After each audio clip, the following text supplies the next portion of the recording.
क्या आपने कभी सोचा है, कुछ सवाल ऐसे होते हैं जिनके जवाब किताबों में नहीं, बल्कि समझ और चिंतन में मिलते हैं।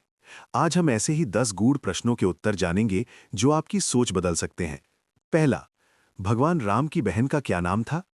भगवान राम की बहन का नाम शांता था। वे राजा दशरथ और माता कौशल्या की पुत्री थीं।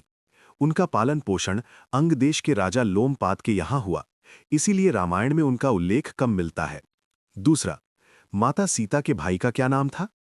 वाल्मीकि रामायण में माता सीता के सगे भाई का स्पष्ट उल्लेख नहीं मिलता, क्योंकि माता सीता को राजा जनक की दत्तक पुत्री माना गया है। इस कारण उनके भाई को लेकर केवल लोक कथाएं मिलती हैं। तीसरा, हनुमान जी का जन्म स्थान कहाँ है? हनुमान जी का जन्म किष्किंधा पर्वत क्षेत्र में माना जाता है, जो आज के हम्पी कर्नाटक से जुड़ा है। वे अंजना माता और केसरी के पुत्र थे और पवन देव के आशीर्वाद से उत्पन्न हुए। चौथा, क्या माता सीता रावण की पुत्री थी? नहीं, ये कथा कुछ लोक कथाओं में मिलती है, लेकिन वाल्मीकि रामायण और प्रमुख पुराणों में इसका प्रमाण नहीं है। शास्त्रों के अनुसार माता सीता धरती से प्रकट हुई थीं। पांचवा, यदि सभी मार्ग सत्य तक जाते हैं तो मतभेद क्यों? मतभेद सत्य में नहीं, मार्गों और दृष्टिकोणों में होते हैं। हर व्यक्ति की समझ और साधना अलग होती है, लेकिन लक्ष्य एक ही होता है, सत्य। छठा, क्या कलयुग का अंत पहले से लिखा जा चुका है? शास्त्रों में कलयुग के अंत का वर्णन मिलता है। विष्णु पुराण और भागवत पुराण के अनुसार कलयुग के अंत में कल की अवतार होगा, लेकिन इसकी कोई निश्चित तिथि नहीं बताई गई है। सातवां, आत्मा अमर है तो बार बार जन्म क्यों?